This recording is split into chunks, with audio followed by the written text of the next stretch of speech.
একটি মেয়ে যে ভালোবেসে একটি ছেলেকে বিয়ে করে।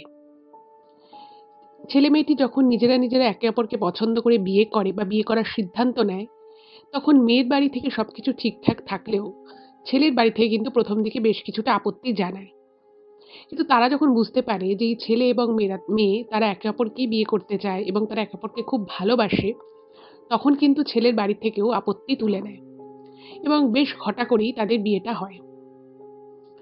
কিন্তু বিয়ের ৩ বছরের মাথায় মেয়েটি ছেলেটিকে এবং তার বাড়ির লোককে জানিয়ে দেয় যে সে আর এই সম্পর্কটা রাখতে চায় না, সে আর সংসার করতে চায় না এবং ততদিনে কিন্তু তাদের দুটো সন্তান আছে।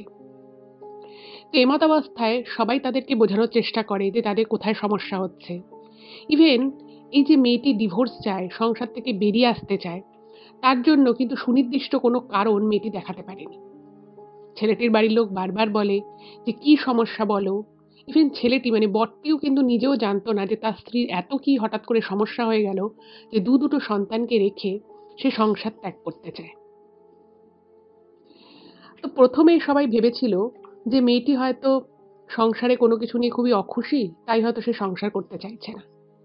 এবং তারা ভাবে যে ঠিক আছে, মেয়েটি কিছুদিন বাপের বাড়ি থাকুক, তাহলে হয়তো তার মন মেজাজ একটু ভালো হয়ে যাবে। কিন্তু দেখা যায় যে মেয়েটি প্রথমে বলে যে সে বাপের বাড়িতে ফিরে যেতে চায় তার সন্তানদেরকে নিয়ে। কিন্তু পরবর্তী ক্ষেত্রে মেয়েটি বলে যে সে বাপের বাড়িও ফিরবে না এবং সে সংসার ছেড়ে যাবে, কিন্তু বাচ্চা দুটোকেও নেবে না। এরপরেই কিন্তু একটু সন্দেহ হয় এবং তারপর কি ঘটনা ঘটেছিল সেটাই আজকের এই এপিসোডে আপনারা শুনতে পাবেন। এই ঘটনাটা কিন্তু যেমন ইন্টারেস্টিং, তেমনি কিন্তু খুব শিক্ষামূলকও এবং অনেক বিষয়কে আমরা সামনে থেকে বা উপর একরকম দেখি, কিন্তু বহু ক্ষেত্রে হয়তো আমরা সেই খবরটা পাই না বা অনেক সময় হয়তো সত্যিটা উদ্ঘাটন হয় না। কিন্তু তার ভিতরে যে কি নিগূঢ় বিষয় থাকতে পারে, সেটা হয়তো এই ঘটনাটা না শুনলে আপনারাও বুঝতে পারবেন না। আমি তাই সকলকে রিকোয়েস্ট করব, কেউ কোথাও যাবেন না, প্রত্যেকে পুরো ঘটনাটা প্রথম থেকে শেষ অবধি শুনুন। এই ঘটনাটা আপনাদের ভীষণ ইন্টারেস্টিং লাগবে এবং আমার মনে হয় এই ঘটনাটা কিন্তু অনেক বেশি আজকে শেয়ার হওয়া উচিত। কারণ আমরা আজকালকার দিনে অনেক এরকম ঘটনা শুনতে পাই, কিন্তু সেই ঘটনাগুলোকে আমরা ওপরভাবে দেখি। যতটুকু মিডিয়াতে আমাদেরকে জানানো আমরা ততটুকুই জানতে পারি, কিন্তু এর ভিতরেও যে আরো অনেক ব্যাপার থাকতে পারে সেটা কিন্তু আমাদের ধারণার বাইরে। তবে সকলকে বলবো প্রত্যেকে ঘটনাটা প্রথম থেকে শেষ অবধি শুধু শুনবেন তাই নয়, আজকের এই ঘটনাটা একটু বেশি বেশি করে সকলের সাথে শেয়ার করবেন। তো চলুন, আমি আজকের ঘটনা আপনাদের সামনে উপস্থাপনা করা শুরু করছি। নমস্কার শ্রোতা বন্ধুরা, ভূত ভগবান চ্যানেলে আপনাদের সকলকে অনেক স্বাগত। আশা রাখি সবাই খুব ভালো আছেন, আনন্দে আছেন, সুস্থ আছেন। আমাদের চ্যানেলে যে ঘটনাগুলো বলা হয় সেগুলো যদি আপনাদের ভালো লাগে, অবশ্যই কিন্তু চ্যানেলটাকে সাবস্ক্রাইব করবেন, ভিডিওগুলোকে লাইক করবেন। পুরো ঘটনাটা শোনার পর আপনাদের কেমন লাগলো সেই মূল্যবান মতামত জানাতে কিন্তু একদম ভুলবেন না। আর আপনাদের জীবনে বা আপনাদের পরিচিত কোনো মানুষের জীবনে যদি এরকম কোনো ভৌতিক, অলৌকিক, দৈবিক, অতিজাগতিক কিছু ঘটে থাকে, তাহলে সেগুলো কিন্তু আপনারা আমাদের কাছে লিখে পাঠিয়ে দিতে পারেন। তার জন্য আপনাদেরকে আমাদের চ্যানেলের ডেসক্রিপশনে যেতে হবে। দেখবেন সেখানে আমাদের ইমেল আইডি মেনশন আছে। সেই ইমেল আইডিতে ইমেল করে আপনারা আপনাদের সেই ঘটনা আমাদের কাছে কিন্তু অনায়াসে পৌঁছে দিতে পারেন। আরেকটা রিকোয়েস্ট করব, যদি পসিবল হয় কাইন্ডলি আপনারা আমাদের চ্যানেলের ভিডিওগুলোকে আপনাদের ফ্রেন্ড এবং ফ্যামিলির মধ্যে একটু শেয়ার করে দিন। কারণ আমরা এই চ্যানেলে আর ৫টা সাধারণ মানুষের জীবনে ঘটে যাওয়া বিভিন্ন রকমের ভৌতিক, অলৌকিক, দৈবিক, অতিজাগতিক এই ঘটনাগুলোই বলে থাকি। তাই আমি মনে করি ঘটনাগুলো যদি আরো অনেক মানুষ শুনতে পারেন, তারা সেগুলো শুনে অনেক কিছু জানতে পারবেন, বুঝতে পারবেন, শিখতে পারবেন। তার ফলে তারা অনেক বেশি সতর্ক ও সজাগ হতে পারবে। তো চলুন বন্ধুরা, আমি আজকের ঘটনা আপনাদের সামনে উপস্থাপনা করা শুরু করছি। এখন আমি যে ঘটনাটা আপনাদের সামনে বলতে চলেছি, সেই ঘটনাটা সিঞ্জিনী আমাকে লিখে পাঠিয়েছে। ও ইমেলটা করেছে এবং ও বলেছে যে এই ঘটনাটা যেটা ও লিখে পাঠিয়েছে, সেটার প্রত্যেকটা পর্যায় কিন্তু নিজের চোখে দেখা এবং খুব কাছ থেকেই দেখেছে বলা যেতে পারে। কারণ এই ঘটনাটা ঠিক ওদের পাশের যে বাড়ি, সেই বাড়িরই ঘটনা। তো ও ঠিক যেভাবে ঘটনাটা লিখেছে আমি ঠিক সেভাবেই আপনাদেরকে বলছি। তবে ঘটনাটা বলার আগে প্রথমে আমি কিছু কথা ঘটনার বলে নিই। তাহলে আপনাদেরও সুবিধা হবে বুঝতে, আমারও আপনাদেরকে বোঝাতে সুবিধা হবে। তো সিঞ্জিনীরা যে পাড়ায় থাকে, এটা আসামের একটা জায়গা। তো সেই পাড়াতে মানে সব বড় ভালো সব বাড়ি রয়েছে এবং পুরো পাড়ার মধ্যে সকলের সাথে সকলের খুব ভালো একটা সদ্ভাব রয়েছে। মানে পাড়ার সমস্ত যারা যে বাড়িগুলো রয়েছে, তাদের সেই বাড়ির প্রত্যেকটা পুরুষ মানুষ একে অপরের সাথে অনেক আড্ডা মারে, গল্প করে। আবার মহিলারাও আবার গল্প আড্ডা করে এবং সেই পাড়ার মধ্যে খুব ইউনিটি। তো ছোট থেকে ওর ওখানেই বড় হয়ে ওঠা। তো সিঞ্জিনি যখন মোটামুটি ছোট, তো সেই সময় ওর থেকে বছর ৬-৭ এর বড় একটি মেয়ে ওদের পাশের বাড়িতে থাকতো। এবং স্বাভাবিকভাবেই ওদের বাড়ির সাথে সিঞ্জিনিদের বাড়ির কিন্তু একটা বেশ ভালো যোগাযোগ ছিল। এবং ওই পাড়ার ঠিক পাশের পাড়ায় একটি ছেলে থাকতো। তাদেরও মোটামুটি অবস্থা ভালোই। এবার সেই বাড়ির ছেলেটির সাথে এই মেয়েটির আসল নামটাও বলতে বারণ করেছে। তো মেয়েটির ডাকনাম ছিল রিয়া। তো রিয়ার সাথে মানে সিঞ্জিনিদের পাশের বাড়ির যে মেয়ে রিয়া, যে ওর থেকে প্রায় ৬-৭ বছরের বড় ছিল। তো সেই রিয়ার সাথে পাশের পাড়ার একটি ছেলের স্কুল জীবনে পরিচয় হয় কোনো একটা টিউশন ক্লাসে। এবার সেখান থেকে গল্প, আলাপ, সেখান থেকে একটা বন্ধুত্ব। তো সেই বন্ধুত্বটা যত দিন যেতে থাকে অনেক বেশি প্রগাঢ় হয় এবং সেই বন্ধুত্বটা ভালোবাসায় রূপান্তরিত হলো এবং ততদিনে ওরা কলেজে পড়ে এবং যে ছেলেটির সাথে ওর এই সম্পর্কটা ছিল, ভালোবাসার সম্পর্ক, সেই ছেলেটিরাও কিন্তু অবস্থা যথেষ্ট ভালো। এবং যখন আর কি ব্যাপারটা জানাজানি হয়, তখন কিন্তু ছেলের বাড়ি থেকে বলে যে মানে ওদের একটা ভালো পারিবারিক ব্যবসা রয়েছে। তো obviously ছেলেটাও পড়াশুনো করে ব্যবসাতেই মন দেবে। সেদিকে কোনো মানে অসুবিধে নেই। কিন্তু ছেলেটির বাড়ি থেকে মেয়েটিকে খুব একটা পছন্দ ছিল না। তো ওদেরকে একটু বারণ করে। নিজের ছেলেকে আর কি বারণ করে। তো এর মধ্যে মেয়েটারও পড়াশুনো কমপ্লিট হয়ে যায় এবং যখন ছেলের বাড়ি থেকে বারণ করে মেয়েটির সাথে সম্পর্ক রাখতে, তো তখন ছেলেটি বলে, "না, আমি ওকে ভালোবাসি এবং ও আমাকে খুব ভালোবাসে। আমরা একে অপরকে বিয়ে করতে চাই।" এবার এটা নিয়ে কিছুদিন একটু মনোমালিন্য, কথা কাটাকাটি চলে এবং আল্টিমেটলি যখন ছেলের বাড়ি থেকে বুঝতে পারে যে ছেলেটি এবং মেয়েটি একে অপরকে বহুদিন থেকেই ভালোবাসে, ওদের মধ্যে একটা খুব ভালো সম্পর্ক রয়েছে, তখন কিন্তু তারা মনে করে যে না ঠিক আছে, এখানে আর বেশি বাড়াবাড়ি করে লাভ নেই, বাধা দিয়ে লাভ নেই। তো ঠিক আছে, ওরা যখন একে অপরের সাথে থাকতে চায়, থাকুক, কি আর করা যাবে। তো এই কথা চিন্তা করে ছেলের বাড়ি থেকে কিন্তু ব্যাপারটা মেনে নেয়। আর মেয়ের বাড়ি থেকে যখন প্রথম থেকেই জানতো, তো তারা কখনোই কোনো আপত্তি জানায়নি। এবারে এই জানার কিছুদিনের মধ্যে রিয়ার সাথে ওই ছেলেটির বিয়ে হয়ে যায় এবং বেশ ভালো করে ধুমধাম করে বিয়েটা হয়। দুই বাড়ি থেকে আর কি একে অপরের সাথে কথা বলে এবং কথা বলে বিয়েটা হয়েছে এবং বিয়েটা যখন হয় তখন কিন্তু ছেলের বাড়ির লোক যে মেয়েটিকে কোনো অসম্মান করে বা ছেলেটির মানে বাড়ির লোক মেয়েটির বাড়ির লোককে কোনো অসম্মানজনক কথাবার্তা বলে তা কিন্তু নয়। একদমই স্বাভাবিকভাবে খোলা মনেই কিন্তু ওরা মেয়েটিকে অ্যাকসেপ্ট করে নেয়।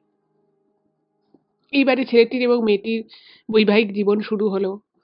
তারপরে ওদের দুটো সন্তান হয় এবং বিয়ে হয়েছে প্রায় যখন ৩ বছর হয়ে গেছে, ৩.৫ বছরটা যখন ওদের বিয়ে হয়েছে, তো ওদের মোটামুটি আর ৫টা যেরকম ভালো স্ট্যান্ডার্ড বাড়ি যেরকম হয় সেরকমভাবেই কিন্তু মেয়েটা ওই বাড়িতে সংসার করে। ওর কোনো অভাব বলে কোনো কিছু সেরকম ছিল না। ছেলেটি যথেষ্ট কেয়ারিং ছিল। নিজের ফ্যামিলিকে যথেষ্ট সময় দিত, যথেষ্ট করত ফ্যামিলির জন্য। সবকিছুই কিন্তু উপর খুব ভালোই ছিল এবং আশেপাশের পাড়ার লোকজন বলুন বা আত্মীয়স্বজন সবাই ভাবতো যে এরা তো খুব ভালো কাপল। এত বছরের একটা ভালোবাসার সম্পর্ক ছিল। ওরা বিয়ে করেছে, ভালো আছে, সুখে আছে। দুটো ফুটফুটে সন্তান। তো সব দিক থেকে কিন্তু ওরা খুব আইডিয়াল কাপল হিসেবেই গণ্য হতো। এবার কোনোখানে কিছু নেই, হঠাৎ করেই এই বিয়ের ৩.৫ বছর পর মেয়েটি একদিন নিজে থেকেই মানে শ্বশুরবাড়ির সকলের সামনে, মানে তার আগে কিন্তু ও ছেলেটির সাথেও কথা বলেনি আলাদা করে। শ্বশুরবাড়ির সকলের সামনে বলে ওঠে যে ও আর এই সংসারটা করতে চায় না। ও ডিভোর্স চায় এবং ও এই সংসার, বিয়ে এইসব জিনিস থেকে বেরিয়ে আসতে চায়।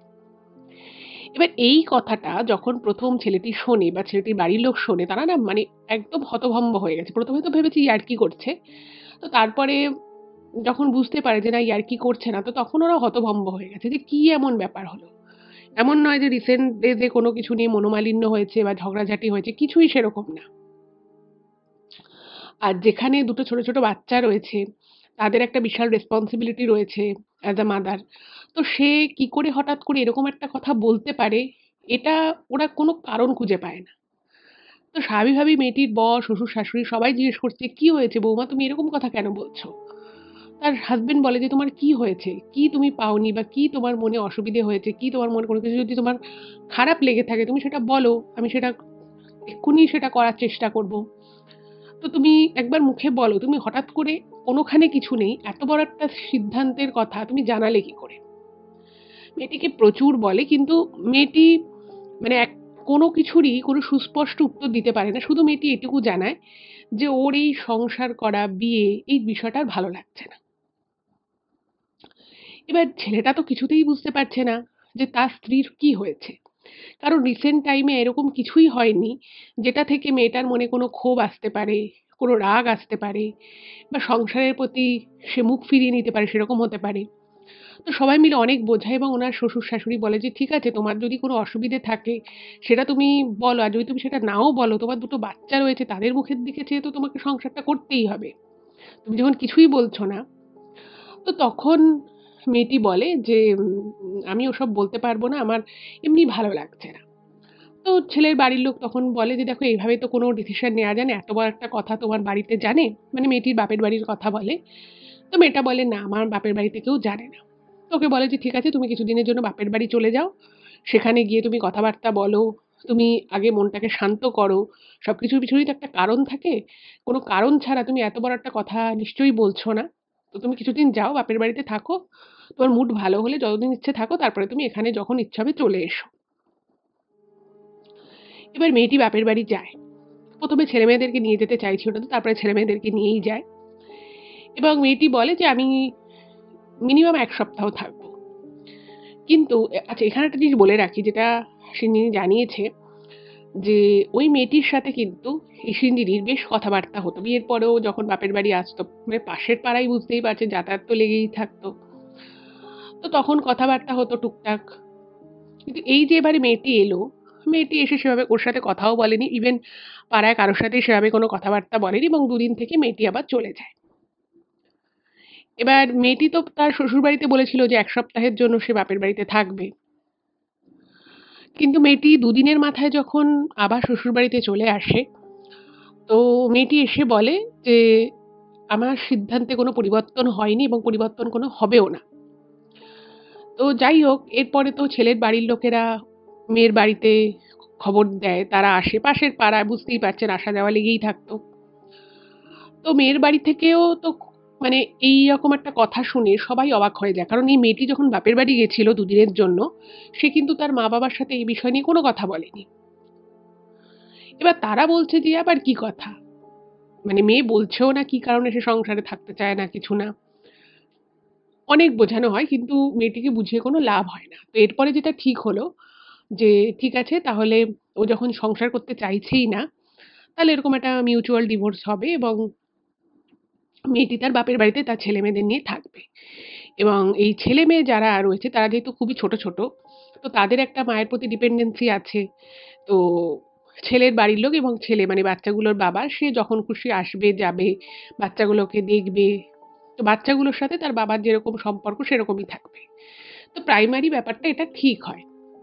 তো তখন ও শ্বশুরবাড়ি থেকে বলে যে, "দেখো তোমাদের ডিভোর্স হবে। এটাতে তো সময় লাগবে।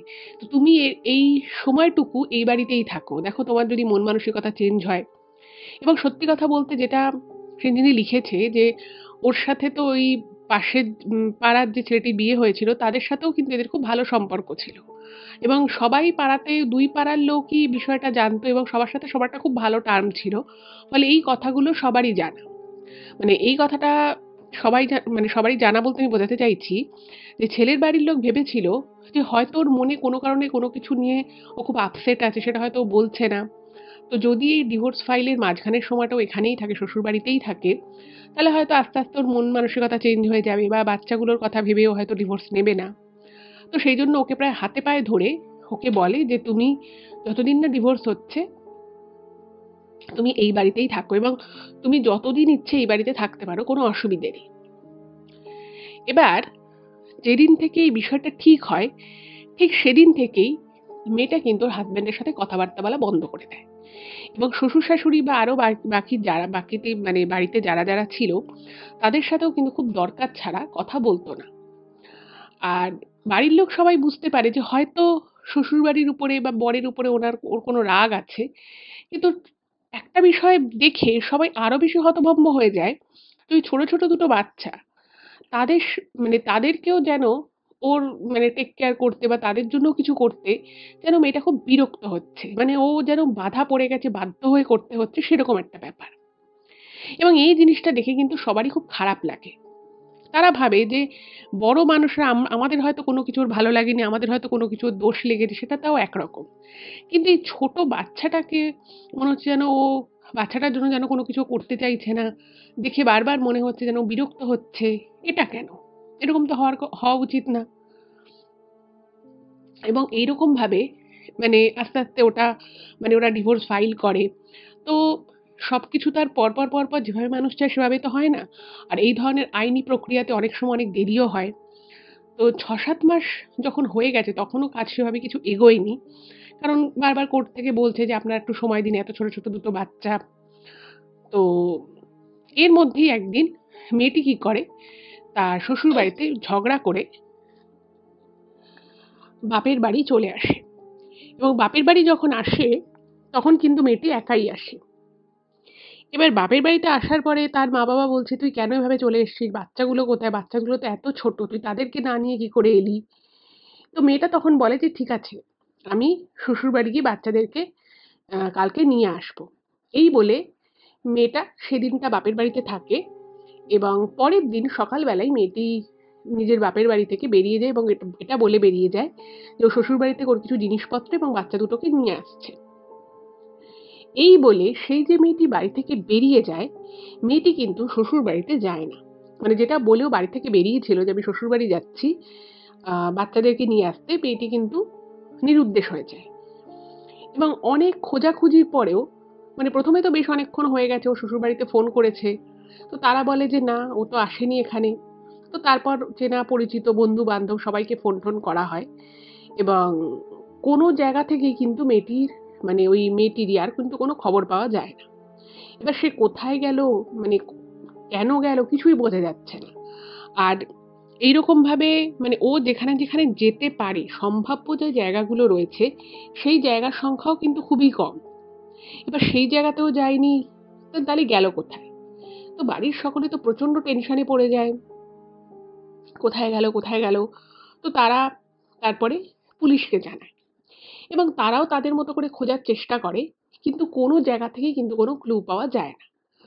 এবং আরো বড় বিষয় হচ্ছে যে ওই রিয়া মেয়েটি নিজের ফোনটাকে কিন্তু বাপের বাড়িতে রেখেই গেছিল। মানে ওকে যে ফোন করে বা ওর লোকেশন ট্র্যাক করবে সেই জায়গাটাও কিন্তু ছিল না।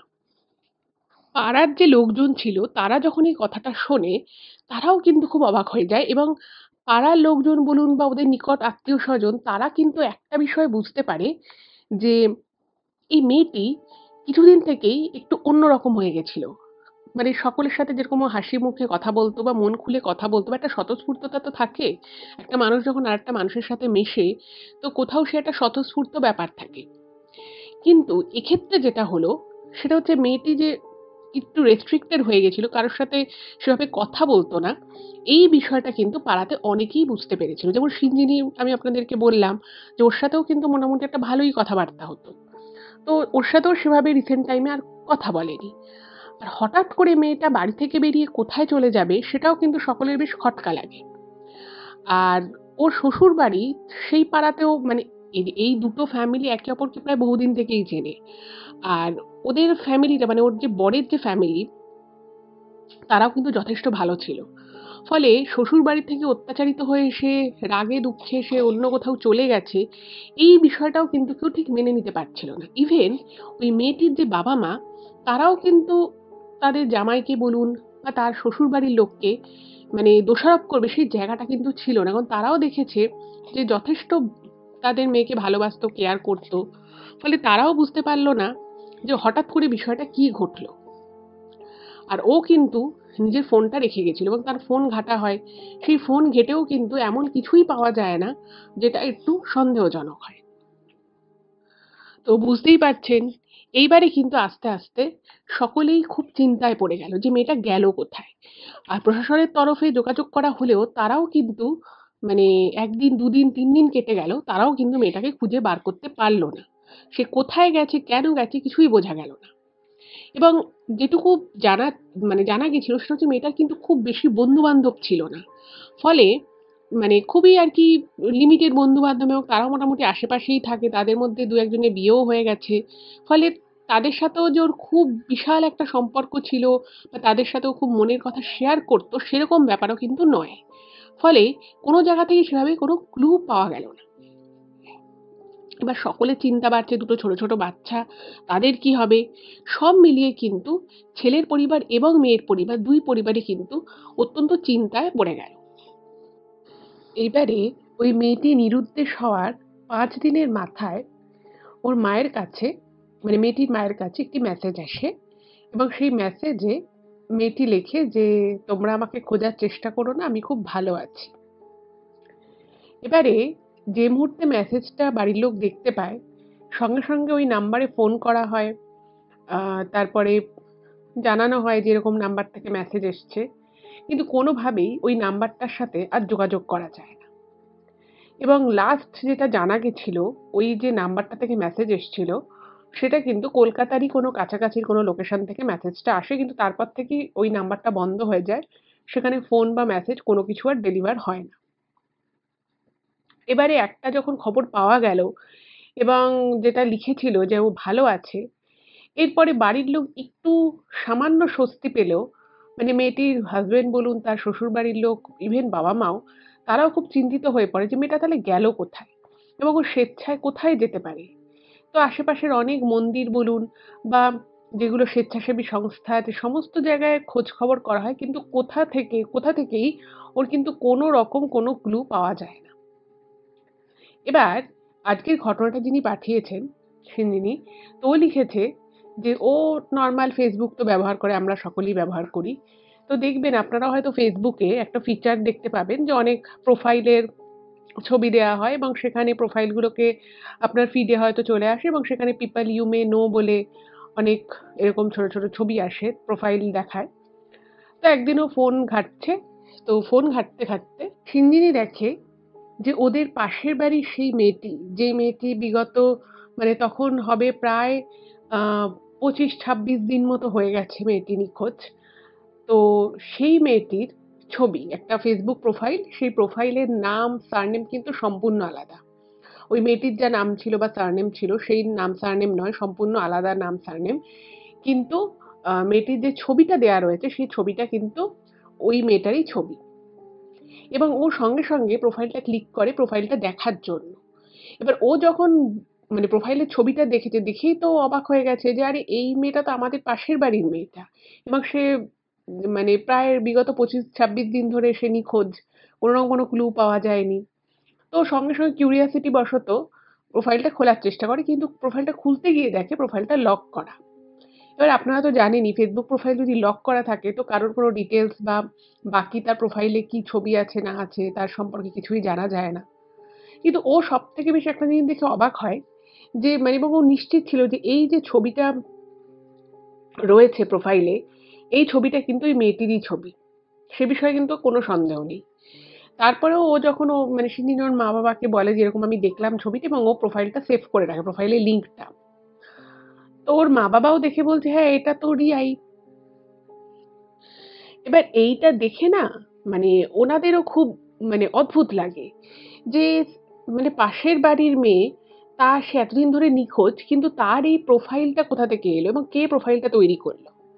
এবার দেখুন অনেক সময় কি হয় ফেক প্রোফাইল থাকে কিছু এবং সেই ফেক প্রোফাইল যেগুলো হয় সেগুলো কিন্তু যাদের আসল যে মানুষটা সে কিন্তু হয়তো সেই প্রোফাইলটা আদৌ আছে সেটাই সে জানে না। বা এরকম কোনো প্রোফাইল তার ক্রিয়েট করা তো আরও দূরের কথা।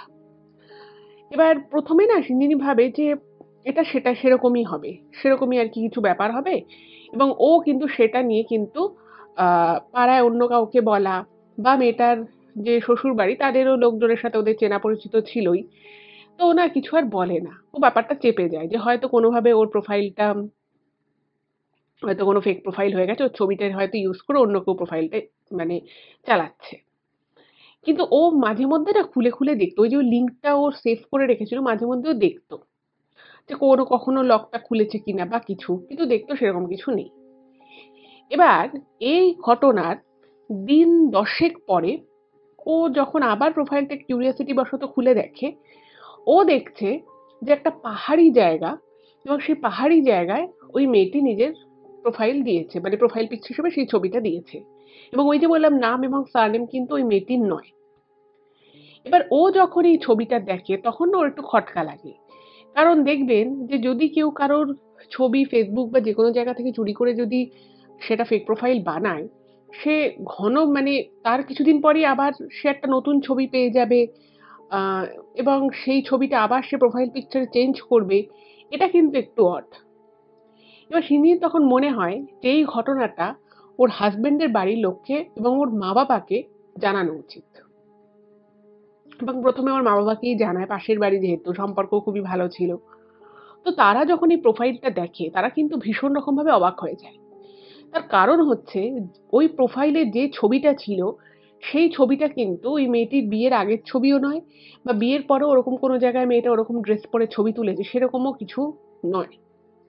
তো একটা জিনিস বুঝতে পারে যে ওই প্রোফাইলে যে ছবিটা রয়েছে সেই ছবিটা মানে যারা দেখেছে, মানে ওর বাড়ির লোকও বলছে হ্যাঁ এটাই তাদের মেয়ে।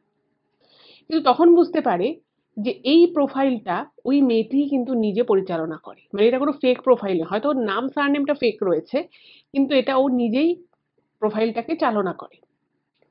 এবার এই জিনিসটা যখন ওর বাবা মা দেখতে পায়, তো স্বাভাবিকভাবেই ওনারা ওর হাজবেন্ডের বাড়িতে জানায়।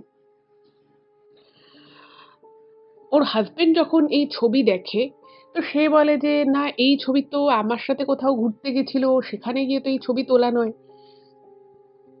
তো উনিও খুব অবাক হয়ে যায় এবং সবাই বুঝতে পারে যে এই প্রোফাইলটার পিছনে কিছু একটা গল্প আছে, এবং এই প্রোফাইলটা মানে ওই মেয়েটিই কিন্তু চালনা করে। এটা বোঝা গেল, কিন্তু যেহেতু প্রোফাইলটা লক করা, প্রোফাইলটা খোলা যাচ্ছে না, ফলে কোনো ডিটেলস নেই। এবারে কি করে কি করবে? কিন্তু সবাই এবার না, সবারই মনে, ওর বাপের বাড়ি বলুন বা শ্বশুর বাড়ি, সবারই মনে না একটা সন্দেহ দানা বাঁধে যে কি এমন ঘটনা থাকতে পারে, কি এমন ব্যাপার হতে পারে। এবার দেখুন, এই মেয়েটির যে বিয়ে হয়েছিল সেটা কিন্তু লাভ ম্যারেজ ছিল, এবং সেখানে ওরা দুজনেই যথেষ্ট হ্যাপি ছিল, ওদের দুটো বাচ্চা রয়েছে। এবার সবাই ভাবতে থাকে যে একটা মেয়ে সে একা একা কোথায় যাবে, এবং সেই মেয়েটি কিন্তু মানে তার যে চাকরি বাকরি বা অন্য কোনো নিজস্ব দুনিয়া সেরকম অর্থে ছিল তা কিন্তু নয়। তো সবাই একটা জিনিস বুঝতে পারে যে নিশ্চয়ই ও এমন কারোর সাথে আছে, বা এমন কেউ ওর সাথে আছে যে কিন্তু মানে মানে যার সাথে ও যথেষ্ট ভালো আছে এবং খুব স্টেবল ভাবে আছে, কারণ ঘুরতে যাচ্ছে। এবং তারপরেও কিন্তু আরেকবার 3-4 দিনের মাথায় ওই প্রোফাইলটার পিকচার চেঞ্জ হয়। কিন্তু ওই প্রোফাইলে যখনই মেয়েটা পিকচার দেয় তখনই কিন্তু সে একা দেয়, তার সাথে কিন্তু কাউকে দেখা যায় না। এইবারে ওরা ভাবতে থাকে যে না, ব্যাপারটা তো বেশ ঘটমট। তো এই বিষয়টা দেখতে হচ্ছে, কারণ মানে ওর হাজবেন্ডের সাথে ওর তখনও ডিভোর্সও হয়নি, আর দুটো বাচ্চা রয়েছে, এবং ও কাউকে কিছু না জানিয়ে মানে শ্বশুরবাড়ি আসার নাম করে সে নিরুদ্দেশ হয়ে যায়। তো বিষয়টা তো সবার সামনে স্পষ্ট হতে হবে, কিন্তু কি করে ওকে খুঁজে পাবে সেটা একটা খুব বড় চ্যালেঞ্জ। তো এরপরে সে যেটা করে, ওর নিজের যে ফেসবুক প্রোফাইল আছে সেই প্রোফাইল থেকে ওই প্রোফাইলে একটা ফ্রেন্ড রিকোয়েস্ট পাঠায়। কিন্তু ফ্রেন্ড রিকোয়েস্ট পাঠালেও মেয়েটি কিন্তু ওই ফ্রেন্ড রিকোয়েস্টটা অ্যাকসেপ্ট করে না। এবার বুঝতেই পারছেন, যদি ফ্রেন্ড রিকোয়েস্ট অ্যাকসেপ্ট না করে তাহলে প্রোফাইলটা লক থাকলে দেখা সম্ভব নয়, ফ্রেন্ড না হলে তো দেখা যাবে না। তো এরপর ওর মাথায় একটা বুদ্ধি আসে। ও তখন একটা অন্য প্রোফাইল বানিয়ে, অন্য একটি মেয়ের প্রোফাইল, অন্য একটা ছবি দিয়ে, ওরই আর কি এক আত্মীয়ের ছবি দিয়ে একটা প্রোফাইল বানায়। এবং প্রোফাইলটা বানিয়ে ও কি করে, কিছুদিন পরে ওই ফেসবুক অ্যাকাউন্টে একটা ফ্রেন্ড রিকোয়েস্ট পাঠিয়েছে। এবং খুব ভাগ্য ভালো যে ওই মেয়েটা কিন্তু ওই ফ্রেন্ড রিকোয়েস্টটা অ্যাকসেপ্ট করে নেয়। এবার অ্যাকসেপ্ট যখন করে নিয়েছে, তো তারপরে ও যখন দেখছে যে দেখা যাক মানে কোথায় থাকে বা কি বৃত্তান্ত, এই প্রোফাইলটা কবে তৈরি হয়েছে, এরকম অনেক ইনফরমেশন তো দরকার পড়ে।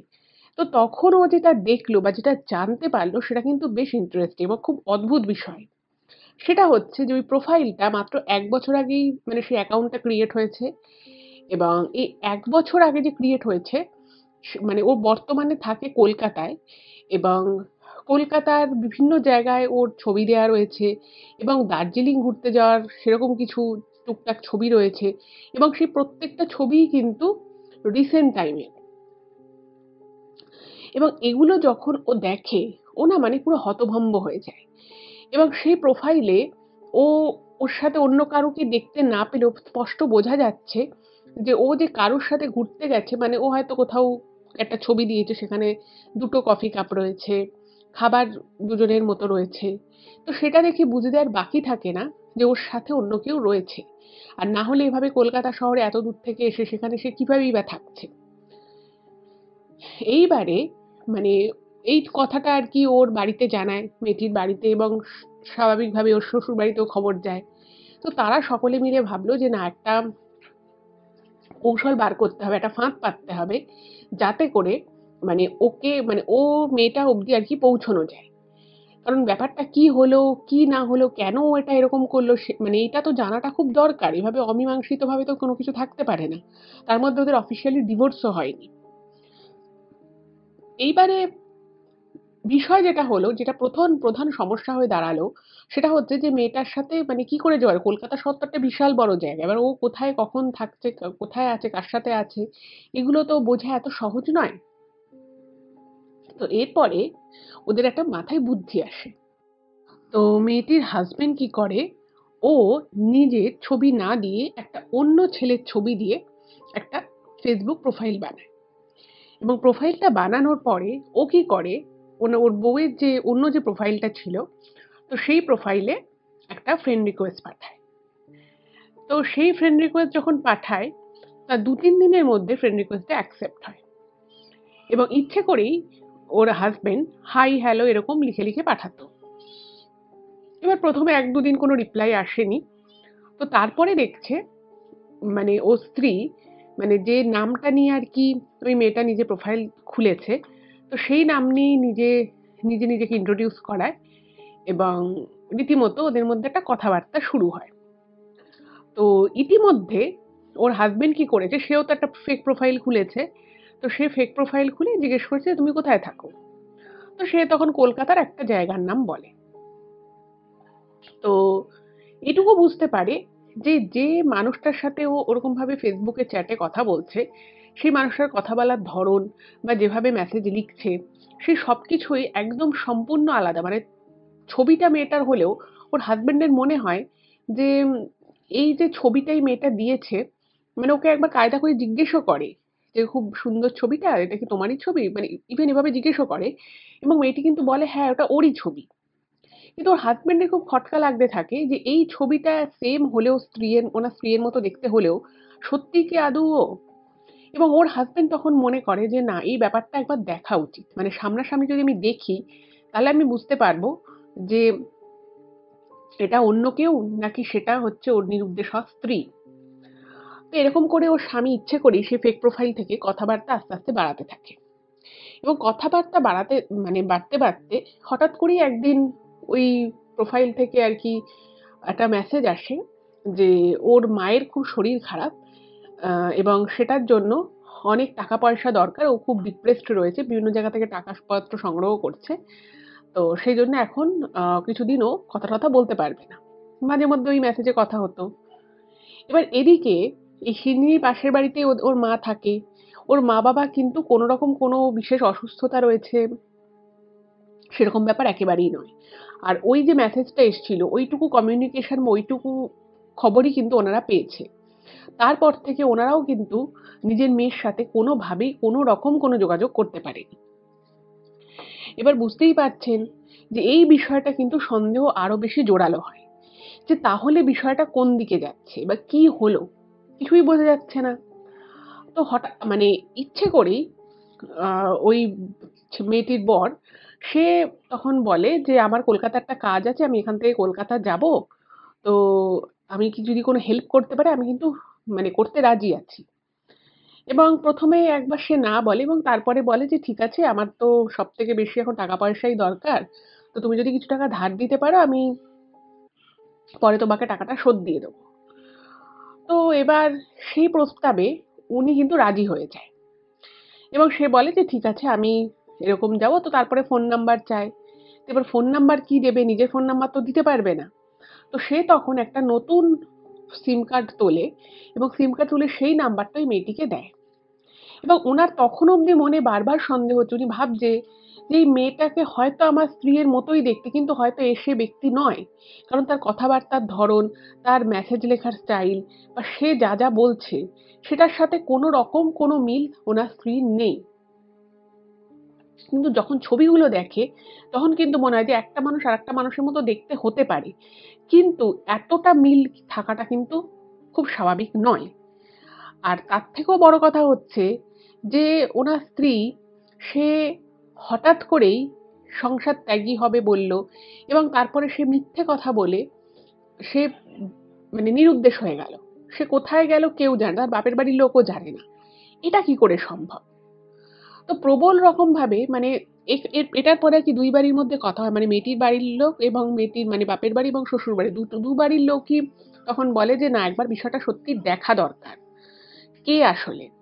তো তারপরে ঠিক হয় মেয়েটির হাসব্যান্ড, মেয়েটির বাবা এবং আরেকজন তো ঠিক হয় যে এই ৩ জনে কলকাতা যাবে এবং যেখানে ওদের দেখা করার কথা বলা হয়েছে সেইখানে ওখানে মানে ওরাও যাবে কিন্তু ওরা দূর থেকে ১ম এ দেখবে। তারপরে যেরকম ঘটনা এগোবে সেরকম ভাবে ওরা রিঅ্যাক্ট করবে। এবার ওর হাসব্যান্ড বিশেষত মনে, মনে ভেবেছিল যে যেটা ওরা করতে যাচ্ছে বা যে মিশনে ওরা যাচ্ছে, যে জন্য যেটা ভেবে যাচ্ছে সেটা হয়তো হবে না। কারণ এটা ওর মানে স্ত্রী হতেই পারে না। যাই হোক তো ৩ জনে মিলে নির্দিষ্ট দিনে বেরিয়ে যায় এবং যেদিন আরকি ওদের ওখানে দেখা করার কথা ছিল, তার আগের দিন ওরা কলকাতা পৌঁছয় এবং মনের মধ্যে প্রচুর চিন্তা ভাবনা রয়েছে। যাই হোক তো পরের দিনও যোগাযোগ হয় এবং সে বলে যে অমুক জায়গায় অমুক সময় দেখা হবে। তো জায়গাটা ছিল একটা শপিং মল কলকাতার। তো সেই শপিং মলের একটা ক্যাফের সামনে মানে ক্যাফেতে আরকি দেখা করার কথা। এবার যে সময় ওদের দেখা করার কথা ছিল সেই সময়ের বেশ ০.৫ ঘন্টা থেকে ৪০ মিনিট আগে মানে এই মেয়েটির হাসব্যান্ড, তার বাবা এবং আরেকজন ৩ জনেই ওখানে পৌঁছে যায় এবং সবাই দূরে, দূরে দাঁড়িয়ে থাকে। এবার ওরা দেখে যে সময়টা আরকি ওদের মিট করার কথা ঠিক তার ৫-৭ মিনিট আগে একটি মেয়ে ক্যাফেতে ঢুকলো এবং মেয়েটির হাঁটা চলা, মেয়েটির চুল মানে যেভাবে হেয়ার স্টাইল করা সবকিছু মানে এই কোনোটাই কিন্তু ওই মেয়েটির সাথে কোনো মিল নেই।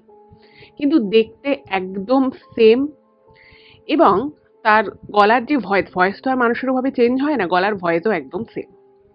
তো সে একটা কফি অর্ডার করলো এবং মেয়েটা নির্দিষ্ট টেবিলে বসে ওয়েট করছে যে সেটা বোঝা যাচ্ছে। এবার ওকে দেখে কিন্তু মানে ৩ জনই হয়ে গেছে। মেয়েটির হাসব্যান্ড, ওর বাবা এবং আরেকজন যে ছিল ওদের আত্মীয় ৩ জনই পুরো অবাক। মানে একটা মানুষের সাথে একটা মানুষের ফেসের মিল থাকতে পারে কিন্তু তাই বলে একেবারে হুবহু এরকম কখনোই হওয়া সম্ভব নয় এবং মেয়েটির বাবা ১ম এই দেখে বলে, "এটাই রিয়া, এই আমার মেয়ে।" উনি পরিষ্কার বলে দেন এবং ওর হাসব্যান্ড তো সেও বুঝে গেছে যে এই তার স্ত্রী। কিন্তু উনি মানে ৩ জনই হতভম্ব যে মানে ওরা মেইনলি আসামে থাকতো। তো সেখান থেকেও মেয়েটা এখানে কি করে এলো আর এতটা পরিবর্তন কি করে হয়ে গেল? এবং এইভাবে কারোর থেকে টাকা চাওয়া, তো এটা তো মানে কিছুই ওরা মানে বুঝতে পারছে না এবং কোথা থেকে যে কি হয়ে গেছে কিছুই বুঝতে না পেরে ওরা ভাবছে যে কি করবে? মানে ৩ জনে হঠাৎ করে সামনে চলে যাবে, গিয়ে ওকে ধরে বেঁধে বাড়ি নিয়ে আসার চেষ্টা করবে, নাকি ১ম এ ওকে আ মানে ১ম এই ওকে গিয়ে বলবে যে কেন ও এরকম করেছে, কেন ও সংসার ত্যাগ করে এভাবে নিজের নাম-ঠাম চেঞ্জ করেছে।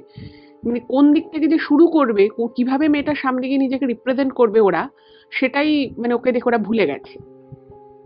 কারণ ৩ জনই ভেবেছিল যে হয়তো সে হবে না। তো ওদের প্ল্যান ছিল যে ওরা দূর থেকে দেখবে, যেই দেখবে যে এই মেয়েটা অন্য মেয়ে, ওরা ওখান থেকে চলে যাবে। কিন্তু যখন দেখছে যে না এই মেয়েই তাদেরই মেয়ে, তাদেরই মানে ওর বর ভাবছে এই আমার স্ত্রী, তো তখন ওদের না মানে পুরো মাথা ঘুরে গেছে, মানে পায়ের তলা থেকে মাটি সরে গেছে, এরকম ব্যাপার। তো তখন ওরা মানে ৫-৭ মিনিট ওদের সময় লাগে এটা চিন্তা করতে যে ওরা এবার কি করবে। তো তখন ওর হাসব্যান্ড বলে যে, "আমি ১ম এ সামনে যাচ্ছি। দেখি ওর রিঅ্যাকশনটা কি হয়। ও কি ওখান থেকে পালিয়ে যাওয়ার চেষ্টা করে? নাকি মানে আমাকে কিছু বলার চেষ্টা করে? ওর সাথে আশেপাশে কেউ আছে কি নেই সেটাও বুঝতে পারছে না।" তো ঠিক হলো যে ওর বর ১ম এ ক্যাফের সামনে ঢুকবে এবং ক্যাফের বাইরের দিকটায় ওর আরেক আত্মীয় এবং ওর বাবা দাঁড়িয়ে থাকবে। যদি কোনোভাবে ওখান থেকে ও বেরিয়ে যাওয়ার চেষ্টা করে, তাহলে এট লিস্ট ওর বাবা যদি ওকে ডাকে নিশ্চয়ই সে দাঁড়াবেই। তো এরকম একটা প্ল্যান ওরা করে এবং সেই প্ল্যান মাফিক কি হলো, ওর হাসব্যান্ড আস্তে, আস্তে ক্যাফেতে ঢুকছে। এবার দেখুন ওরা নিশ্চিত হয়ে গেছে যে এই মেয়েটি সেই মেয়ে, ওদের মেয়ে। এবার ওরা কি এক্সপেক্ট করেছিল? ওরা ভাবছিল যে নয় ও কান্নাকাটি করবে, নিজের ভুল স্বীকার করবে বা কি হয়েছে সেটা বলবে, আদারওয়াইজ ওখান থেকে পালিয়ে যাওয়ার চেষ্টা করবে। কিন্তু ঘটনা যেটা ঘটলো সেটা যে এরকম কিছু ঘটতে পারে সেটা কিন্তু মানে কেউ ওরা স্বপ্নে ভাবতে পারেনি। তো বিষয় যেটা হলো সেটা হচ্ছে যে ওরা যখন মানে ওর হাসব্যান্ড যখন ওখানে ঢুকছে, তো এবার মানে ব্যাপার হচ্ছে যে ছবি যেটা ছিল সেই ছবিটা কিন্তু একটা অন্য ছেলের ছবি দিয়ে অ্যাকাউন্ট খোলা হয়েছিল। তো এবার বিষয়টা হচ্ছে যে মেয়েটাও কিন্তু জানে, মানে জানার কথা যে সে ব্যক্তি নয়। আর মেয়েটা নিজের পরিচয় গোপন রাখলেও সে নিজের নাম হয়তো চেঞ্জ করতে পারে, কিন্তু সে তার হাসব্যান্ডের ফেস তো আর ভুলে যায়নি। তো এক্সপেক্ট করেছিল যে ও হয়তো উঠে দাঁড়াবে, মানে খুব অবাক হয়ে যাবে, নয় কান্নাকাটি করবে, কিছু একটা হবে। কিন্তু বাস্তবে বিষয়টা কিন্তু হলো উল্টো। ও যখন ক্যাফেতে ওই টেবিলের সামনে গিয়ে এলো এবং তখন ছেলেটা নিজে থেকেই মানে ওর বর বলে যে, "তুমি আমার সাথেই কথা বলছিলে। আমি একটা এরকম প্রোফাইল বানিয়েছি। আমি নিজের ছবি না দিয়ে আমি একটা এরকম ফেক প্রোফাইল বানিয়েছিলাম।" তো এই কথাটুকু অবধি যখন বলেছে, তো তখন না ও অদ্ভুত দৃষ্টিতে তাকায়। মানে একটা খুব অজানা অচেনা মানুষ যদি আমাদের সামনে এসে বেশ কিছু কথা বলে, আমরা না ১ম এ একটু হতভম্ব হয়ে যাবো। ভাববো যে এই লোকটা কে রে বাবা! এসে এত কথা বলছে। ঠিক একদম সেম রিঅ্যাকশন কিন্তু দেয়। এবং ও কিন্তু বলে যে, "আপনি কে? আপনি আমাকে এই কথাগুলো বলছেন কেন? আমি এখানে অন্য একজনের জন্য ওয়েট করছি। আপনি কে?" মানে একদম চিনতেই পারছে না। এবার না ওর হাসব্যান্ডের একটু রাগ হয়ে গেছে। যে একে তো ওইভাবে সংসার ফেলে চলে এসেছে। তো বাড়িতে কেউ কিছু যায় না। ওর বাপের বাড়িতে কেউ কিছু যায় না, শ্বশুর বাড়িতে কেউ কিছু যায় না। এখন আবার সামনে দেখে অস্বীকার করছে। তখন ওর হাসব্যান্ড বলছে, "তুমি আর কত এরকম খারাপ, মানে আর কত নিচে নামবে? তুমি এখন আমাকে দেখে চিনতেও পারছো না?" এবার ও সত্যি, সত্যি মানে মনে হচ্ছে যেন ওর চিনতে সত্যিই পারছে না। এবার ক্যাফের মধ্যে আরো লোকজন রয়েছে, বেশি জোরেও কথা বলতে পারছে না। তো তখন আর কি একটু না অবাক হয়ে যায় যে কি হলো ব্যাপারটা। তো এইবার যেটা হলো সেটা হচ্ছে যে ওর বাবা আর একজন যে আত্মীয় ছিল তারাও সামনে চলে আসে এবং যখন ও বারবার আর কি বলছে যে আমি চিনতে পারছি না, আমি চিনতে পারছি না, তো সেই সময় ওর হাজবেন্ড একটা জিনিস লক্ষ্য করে যে ওর বাঁ হাতটা কাঁপছিল। মানে ও এমনি প্রথমে কিন্তু একদম সুস্থ স্বাভাবিকভাবেই বসেছিল, কিন্তু কিছুক্ষণ পর থেকে ওর বাঁ হাতটা মনে হচ্ছে যেন কাঁপছে। এবং যে মুহূর্তে ওর বাবা আর আরেকজন ক্যাফেতে ওই টেবিলের কাছে গেছে, তাদের দেখে না ও কিরকম একটা মুখে বিড়বিড় করে একটা কিরকম মনে হচ্ছে যেন একটা কিছু বলার চেষ্টা করছে কিন্তু বলতে পারছে না। আর ওর চোখগুলো কিরকম যেন মানে স্থির হয়ে গেছে, আর বাঁ হাতটা আগে যে আস্তে আস্তে কাঁপছিল সেই বাঁ হাতটা মনে হচ্ছে যেন জোরে জোরে কাঁপা শুরু হয়েছে। এবং এর মাঝখানেই ওর মানে ওর ফেইন্ট হয়ে যাওয়ার মতো করে ও চেয়ারের মধ্যে ধপাস করে বসে পড়ে এবং বোঝা যাচ্ছে ওর রীতিমতো শরীর খারাপ লাগছে। তো সঙ্গে, সঙ্গে ওরা কি করে ওকে মোটামুটি ধরে বেঁধে মানে একটু কাঁধ-টাধ ধরে ওকে মল থেকে বের করে এনে একটা ট্যাক্সি নিয়ে ওরা যেখানে আরকি উঠেছিল সেইখানে ওকে নিয়ে আসে। এবং কন্টিনিউয়াস তার ওই যে নিয়ে আসছিল কন্টিনিউয়াস ওর কিন্তু বমি হতে থাকে। এবার ওরাও তো খুব অবাক হয়ে গেছে যে কি হলো বিষয়টা? ওর কি শরীর-টরীর কিছু খারাপ হলো? তোর বাবা তো খুব কান্নাকাটি করছে, মেয়েকে বারবার জিজ্ঞেস করছে, "তোর কি হয়েছে? তোর কি শরীর খারাপ? আর তুই এখানে কি করে এলি? আর তোর নাম তুই কি করে চেঞ্জ করলি? তুই আমাদের দেখে চিনতে পারলি না?" আর ও না মানে যে যা বলছে এবার সবার মুখের দিকে তাকাচ্ছে স্থির দৃষ্টিতে, কিন্তু ওরা কিছু বলতে পারছে না, কিন্তু চেষ্টা করছে কিছু একটা বলার। এবং এমন সেটা জড়িয়ে জড়িয়ে বলছে, সেটা যে কি বলছে এবং এতটাই আস্তে বলছে সেটা বোঝার উপায় নেই, মানে কোনো মানুষই বুঝতে পারবে না। এইবারে না মানে ও যখন একটুখানি ধাতস্থল একটুখানি ও সুস্থ বোধ করে, তো তখন ওকে তো মানে ওর প্রচুর প্রশ্ন, ওর বাবার মনে প্রশ্ন, ওর হাজবেন্ডের মনে প্রশ্ন। প্রাইমারি প্রশ্ন এটাই যে ওখানে এলো কি করে এবং কেনই বা কাউকে কিছু না জানি ওখানে কি করে আছে, কোথায় আছে, কার সাথে আছে, ওর চলছে কি করে, সমস্ত কিছুকে জিজ্ঞেস করে। কিন্তু ও না মানে কিরকম একটা মনে হচ্ছে যেন ট্রানজিয়েন্ট স্টেজে চলে গেছে, মানে ও অনেক কিছু বলতে চাইছে কিন্তু ও বলতে পারছে না। তো তখন ওকে একটা মানে এখানে আর কি ডাক্তার বদ্যি কি দেখাবে কিছু বুঝতে পারে না। তোরা তখন ভাবলো যে না, ওকে ওর থেকে সমস্ত ইনফরমেশন গুলো নিতে হবে। তো ওর ফোন নেয়, তো দেখছে একটা সম্পূর্ণ অন্য একটা ফোন ও ইউজ করছে এবং সেই ফোনে আর কি পাসওয়ার্ড দেওয়া রয়েছে, ফলে ফোনটা তো খুলতে পারলো না। এবং ও কিরকম যেন একটা মানে মেশিনের মতো হয়ে গেছে, মানে ওকে কিছু একটা বললেও সেটা করছে। মানে ওকে যদি জল দিয়ে বলো তুমি জলটা খেয়ে নাও, জল খেয়ে নিচ্ছে, ওকে খাবার দেওয়া হলো খাবার খেয়ে নিচ্ছে, কিন্তু ও না কারোর সাথে সেভাবে কথা বলতে পারছে না। তো ওর বাবা তখন বললো যে না, আমি মেয়েকে আর এখানে রাখবো না, আমি মেয়েকে এক্ষুনি আজকেই টিকিট কেটে ওকে আমি ফ্লাইটে করে ওদের মানে আসামে যেখানে বাড়ি সেখানে নিয়ে যাবে। তো সেরকমই প্ল্যান মাফিকই কাজ হলো।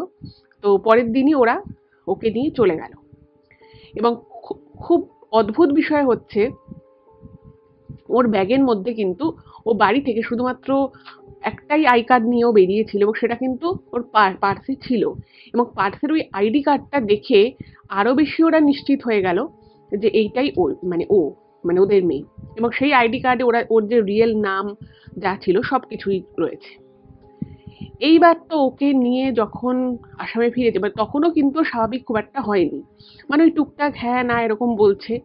এবার ওর বাড়ির যারা লোকজন মানে ওর হাজবেন্ড বলুন বা ওর বাবা, তারা ভাবছে যে ও এমন কাজ করেছে যে সেটার জন্য ও যে আমাদের কাছে খোলা মনে যে স্বীকারোক্তি করবে সেটা হয়তো নিজেই লজ্জায় করতে পারছে না।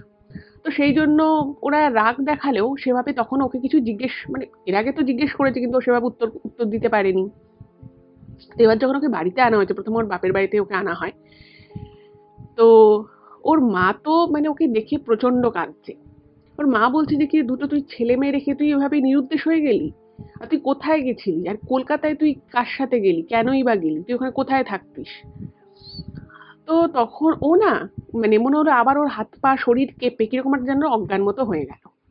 যাই হোক, তোকে ডাক্তার দেখানো হলো, তো ডাক্তার দেখে টেকে দু একটা ওষুধ দিল এবং ওর প্রেশার খুব ফল করে গেছিল। তো সবাই ওখানে ওখানে বুঝতে পারছে যে এখানে কিছু একটা ব্যাপার আছে, মানে মেয়েটা খুব একটা স্বাভাবিক স্টেজে নেই। তো স্বাভাবিক স্টেজে নেই তো কি করবে, কিছু কি করবে আর কি করবে না কিচ্ছু বুঝতে পারছে না। ওর থেকে কোনো ইনফরমেশন এখন অবধি পাওয়া যায়, দুদিন হয়ে গেল, একদিন কলকাতা আর একদিন এখানে। তো এরপরে তখন ওরা ওয়েট করছে যে না, ও একটু সুস্থ না হওয়া অবধি ওর থেকে কোনো ইনফরমেশন পাওয়া যাবে না। এবং অদ্ভুত বিষয় হচ্ছে ওর ওই ফোন থেকে ওর ওই ফোনে কোনো ফোন কিন্তু এই দুদিনে আসেনি। মানে ওরা সবাই ওয়েট করছিল যে কোনো ফোন যদি আসে তাহলে ওরা জানতে পারবে, কিন্তু কোনো ফোন আসেনি। এবং ওকে ওর বাড়ির লোক বারবার বলে যে তুই কার সাথে থাকবি, তুই তাকে একটা ফোন কর, তোর তো ফোন আছে এখানে। ও না কিরকম একটা ভয় পাচ্ছে, মনে হচ্ছে যেন ওর মুখ থেকে কিরকম যেন গ্যাজেলা মতো বেরিয়ে যাচ্ছে, মানে একটা খুব বাজে কন্ডিশন। এইবারে ২-৩ দিন পরে ও মানে রাতের বেলাটা না অদ্ভুত একটা বিহেভ করতো। সেটা হচ্ছে প্রত্যেকদিন রাতের বেলা ও উঠে বসে থাকতো। মানে ১২:৩০-১টা নাগাদ হলেই ও আর শুয়ে থাকতে পারতো না। মানে ওর মা হয়তো ওকে নিয়ে শুয়েছে, তো ও শুয়ে থাকতে পারতো না, উঠে পড়তো। উঠে পড়ে ও চুপচাপ ঘরের মধ্যে বসে থাকতো। তো ১ম যখন ওকে ওই আসামে নিয়ে আসা হয়, তো তখন ঠিক হয়েছিল যে ওর যে ছেলেমেয়ে রয়েছে মানে তাদেরকে একটু সুস্থ না হওয়া অব্দি তাদেরকে সামনে আনা হবে না। কারণ তারাও তাদের মাকে দেখবে, যখন দেখবে যে সেরকম একটা কন্ডিশন আছে তাদেরকে দেখে চিনতে পারছে না, ফলে সেটা তাদের পক্ষে একটা খুব নেগেটিভ এফেক্ট পড়তে পারে। তো এবার ওরা ঠিক করলো যে না, ও যখন আমাদের দেখেও কিছুই বলছে না, নিজের সন্তানদেরকে সামনে এনে দেখানো, তাহলে যদি কিছু আমরা জানতে পারি। এবং সেই অনুযায়ী ও ছেলে মেয়েকে যখন ওনার মানে ওই বাপের বাড়িতে আনা হয় শ্বশুর বাড়ি থেকে, তারা তো তাদের মাকে দেখে খুব আনন্দ পেয়েছে যে এতদিন পরে মাকে পেয়েছে কাছে। তো তারা স্বাভাবিকভাবেই জড়িয়ে ধরেছে। এবং যখন তার ছেলে মেয়ে ওইভাবে তাকে জড়িয়ে ধরে, তখন না মানে ও মানে কোনো মানুষের ধরুন অনেকক্ষণ ধরে যদি কেউ দম আটকে রাখে, অনেকক্ষণ ধরুন কি সে শ্বাস-প্রশ্বাস চেপে রেখেছে, তারপর হয়তো ফট করে শ্বাস-প্রশ্বাস নিয়ে আসা শুরু করলো, যেরকম একটা গভীর একটা কোকিয়ে উঠে নিঃশ্বাস নেওয়ার মতো যেরকম একটা হয়, একদম সেরকম করে ও যেন কোকিয়ে উঠে জোরে নিঃশ্বাস নেয় এবং চোখ দুটো এর আগে না ওর কিরকম ছলছল করতো, কোনটার দিকে তাকিয়ে থাকলে ফ্যাল ফ্যাল করে তাকিয়েই থাকতো। ওকে দেখে বোঝা যেত যে ও অস্বাভাবিকতা ওর মধ্যে রয়েছে। এবার যে মুহূর্তে ওই ছেলে মেয়ে ওকে জড়িয়ে ধরে, সেই মুহূর্তে নাকি ও ছেলে মেয়েদেরকে প্রথমে ও জড়িয়ে ধরেনি, ও চুপচাপ বসেছিল এবং ওরকম করে কোকিয়ে উঠে একটা জোরে নিঃশ্বাস নিয়ে মনে হলো যেন ওর গলার কাছে আহ, মানে প্রাণ আটকে গেছিল, এরকম টাইপের একটা কিছু রিয়াকশনে ওর চোখ ফোক পুরো উল্টে যায়। এবং তারপরে ও ও ছেলে মেয়েদেরকে জড়িয়ে ধরে প্রচন্ড কাঁদতে থাকে এবং কাঁদতে কাঁদতে ও মানে একটা কিরকম যেন একটা শরীরপত্র কেঁপে ওঠে এবং ওর মধ্যে ওর ওর গলার ভয়েস যেরকম আর কি, সেই গলার ভয়েস নয়, একেবারে অন্যরকম একটা পুরুষ কণ্ঠে ও কিছু একটা মানে কিছু একটা বলে, যেটা কি ভাষায় বলছে কি বলছে কেউ ওখানে বুঝতে পারে না। তো এইটার পরে কিন্তু মানে ওই মেয়েটির মা বুঝতে পারে যে কিছু একটা এখানে বিশাল গন্ডগোল আছে। তো তখন ওরা ভাবলো যে মানে ওদের ওখানে আসামে আহ ওদের একজন পরিচিত আছে, যিনি এই ধরনের মানে কোনো মানুষের মধ্যে যদি একটা কোনো অস্বাভাবিকতা দেখা যায় বা হয়তো কারোর কোনো শরীর খারাপ হয়েছে বাড়িতে, সেটা কোনোভাবে সারছে না। তো আপনারা এমনিতেও আপনারা অনেকেই জানেন যে আসামে একসময় কিন্তু প্রচুর এই ধরনের জাদু কর্ম মানে কালো জাদু বলুন বা এই ধরনের জিনিসপত্র ব্ল্যাক ম্যাজিক খুব হতো এবং সেটার জন্য একটা জায়গায় খুব বিখ্যাতও ছিল। তো শুধুমাত্র এগুলোই যে হতো তা না, অনেক ভালো কাজও কিন্তু ওখানে অনেক মানুষ অনেক ভালো কাজের জন্য সাধনা করেছে। তো এরকমই একজন ছিল। তো তাকে সঙ্গে সঙ্গে খবর দেওয়া হয়। তো তাকে খবর দেওয়া হয় এবং তিনি আসেন। তিনি এসে না মানে বাড়িতে পা রাখার আগে সে বুঝতে পেরে যায় যে এই বাড়িতে কিছু একটা বিশাল গন্ডগোল আছে। তো উনি মানে পাড়ার মোড়ে ঢুকেছে, ঢোকার পরেই উনি বলছেন যে এই বাড়িতে, তাই তো? তখনও কিন্তু উনি জানেন না কোন বাড়িতে আর কি উনি ঢুকবেন। তখন বলছে আপনি কি করে বুঝলেন? বলছে আমি এখান থেকেই জিনিসটার গন্ধ পাচ্ছি। বাকিরা তো বুঝতে পারছে না কি হয়েছে না হয়েছে। তখন উনি ঘরে ঢোকার আগে উনি সবাইকে বলেন যে আমি যা বলবো আপনারা কিন্তু মাঝখানে কোনো কথা বলবেন না এবং ও যদি কোনো অস্বাভাবিক কিছু করে বা কারোর থেকে কোনো হেল্প চায়, কাউকে যদি ডাকে, আপনারা কিন্তু কেউ সামনে যাবেন না। আর এটাও বলে দেয় যে ওর ছেলে মেয়েকে অন্য ঘরে রাখবেন, আমি যে ঘরে থাকবো বা যে ঘরে আপনারা থাকবেন সেই ঘরে যেন ছেলে মেয়ে না থাকে। তখন বলছে কি হয়েছে? তখন বলছে যে একটা এমন জিনিস এই মেয়ের মধ্যে আছে, এই মেয়ের মধ্যে ঢোকানো হয়েছে, যেটা খুব পাওয়ারফুল জিনিস এবং যেটা মানে চাইলে অনেক কিছুকে পুরো ধ্বংস করে দিতে পারে। এত মারাত্মক একটা আত্মা ওর মধ্যে রয়েছে। তখন বলছে আত্মা রয়েছে মানে দেখুন, একটা শিক্ষিত সচ্ছল অভিজাত পরিবার, তারা অবশ্যই সবসময় যুক্তি দিয়ে বৈজ্ঞানিক ব্যাখ্যা দিয়ে সমস্ত কথা বলবে, কিন্তু ও একদিনে এত অস্বাভাবিক আচরণ করেছে এবং এমন এমন জিনিসপত্র করেছে এবং মেয়ের মুখ থেকে ওরকম একটা পুরুষালী কণ্ঠে ওরকম গোঙানির আওয়াজ, ওরকম কথাবার্তা, এগুলো শোনার পরে ওরা নিজেরাই কিন্তু হতভম্ব হয়ে যায় এবং এই যে কথাগুলো, সেই কথাগুলো যে মানে খুব মিথ্যে নয় সেটা কিন্তু ওরা বুঝতে পারে। যাই হোক, কিছু করার নেই, ওরা তখন বলে যে ঠিক আছে। তো তারপরে উনি ঘরে ঢোকেন এবং ঘরে ওর হাজবেন্ড ছিল, ওর বাবা ছিল, মা ছিল, আর কয়েকজন ছিল, আর ছেলে মেয়েগুলোকে ওর শাশুড়ি নিয়ে পাশের ঘরে ছিল। তো প্রথমে ওকে বলেছে যে মানে ওর নাম ধরে বলেনি, একটা অন্য নাম ধরে প্রথমেই ওই ব্যক্তি বলে যে তুই এর শরীরে এলি কি করে, তুই মানে এর শরীরে কি করে বসলি? তো সে তখন না মানে শুধু হাসছে, মানে মেয়েটা শুধু হাসছে। তো মানে মানে বলবে না আর কি। এরপরে যখন আবার বলেছে যে তুই এর শরীরে কি করে এলি, তুই যদি এর শরীর থেকে না বেরোস, তুই যদি কথা না বলিস, তুই যদি আমার সাথে মানে আমি যেভাবে যে প্রশ্ন করি সেই প্রশ্নের যদি উত্তর না দিস, তোকে আমি এমন মারবো, এমন তোর অবস্থা করব, তুই কিন্তু আর কিচ্ছু করতে পারবি না এবং তোকে আমি এমন বেঁধে দেবো যে তোকে কিন্তু কষ্ট করে সেই বাধা অবস্থায় থাকতে হবে। তো তখন ও একটা ছেলের নাম বলে, বলে যে ও আমার মালিক, ও আমাকে বলেছে এর শরীরে থাকতে। তো তখন বলছে সেই ছেলে কোথায় থাকে? তখন বলছে সেই ছেলে কলকাতায় থাকে। তো তারপরে বলছে কেন এই মেয়েটাকে কি করে সেই ছেলেটা পেলো, কেন এই মেয়েটা কি মানে ইয়ে করা হলো? তখন বলে সেটা আমি জানি না। এবং এই প্রত্যেকটা কথা কিন্তু পুরুষালী কণ্ঠে ওই মেয়েটাই বলছে আর কি, ওর ভিতর থেকে আর কি বলছে। তো তখন বলছে যে তুই একে ছেড়ে চলে যা, তুই এর মধ্যে থাকবি না। তো তখন বলছে যে না, আমাকে আমার মালিক না বললে তো যাবো না, আমার মালিকের এখনো কাজ শেষ হয়নি, কাজ যবে শেষ হবে তবে আমি যাব। তখন ওকে বলছে যে তুই এর আগেও এরকম কাজ করেছিস? বলছে হ্যাঁ, আমার মালিক এর আগেও এরকম কাজ আমাকে দিয়ে করিয়েছে।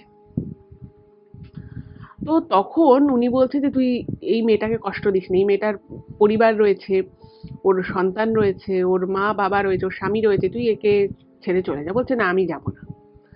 তো এরপরে তো সে মানে রাত অবধি তাকে অনেক বলা হয়েছে, সে যাবে না। তারপরে একটা নিম গাছের কাঠ দিয়ে একটা নিম গাছের কাঠ আনা হয়, এবং সেই নিম গাছের কাঠের মধ্যে কিছু জিনিস দিয়ে একটা যজ্ঞ মতো করে সেটাকে পুড়িয়ে মানে পোড়ার মতো অত গরম নয়, কিন্তু কিছুটা ঠান্ডা করার পরে সেই গরমে যিশুর মাথার একটু উপরে রাখা হয়, যাতে ওর চুলের সাথে মানে হালকা করে টাচ হয়ে থাকে।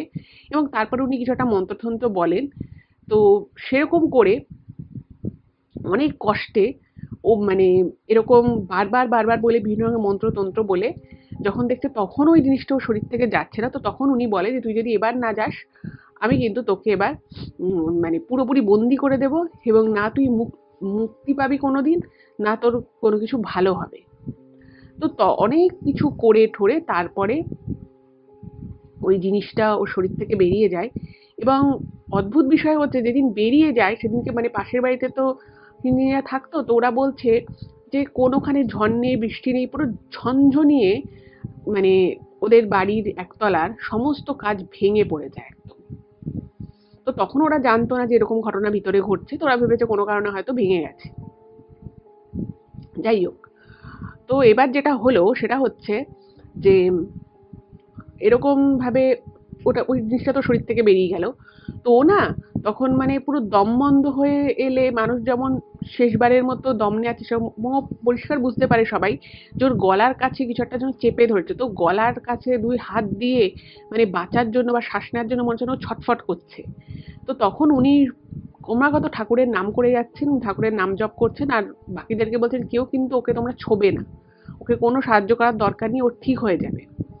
এবং ওরকম মারাত্মক ছটফটানির কিছুক্ষণ পরে ও শান্ত হয়। তো তারপরে তো ও খুব দুর্বল হয়ে যায়, এবং তার কিছুদিন পরে মানে একদিন মতো খুব অসুস্থ ছিল, মানে এতটাই অসুস্থ যে খাট থেকে নামতে পারছেন এরকম। তো তারপরে আর কি যখন ওকে বাড়ির লোক জিজ্ঞেস করে যে কি হয়েছিল ব্যাপারটা, কেন ও সংসার ছেড়ে চলে গেল, কিভাবে ও কলকাতা পৌঁছলো, তো যেটা জানা যায় সেটা হচ্ছে যে ওর সাথে ফেসবুকে মানে একজনের আলাপ হয়, একটা ছেলের সাথে আলাপ হয়, এবং ওর ভুল ছিল সেটা হচ্ছে যে ও ছেলেটা হাই হ্যালো মেসেজ করতো এবং ও সেটা রিপ্লাই করেছিল। এবং এরপরে ছেলেটা নাকি ওকে প্রত্যেক দিন মেসেঞ্জারে মেসেজ করতো, এবং মেসেজ করে ওকে বলতো যে ও নাকি খুব ভালো কবিতা লেখে এবং সেটা অন্য ভাষায় লেখে, তো সেটা একবার করে পড়তে এবং পড়ে বলতে যে সে কবিতা বা লেখাটা কেমন লিখেছে। এই বলে মন্ত্রের মতো কিছু দু চার লাইন ওকে পাঠাতে এবং ও সেটা পড়তো।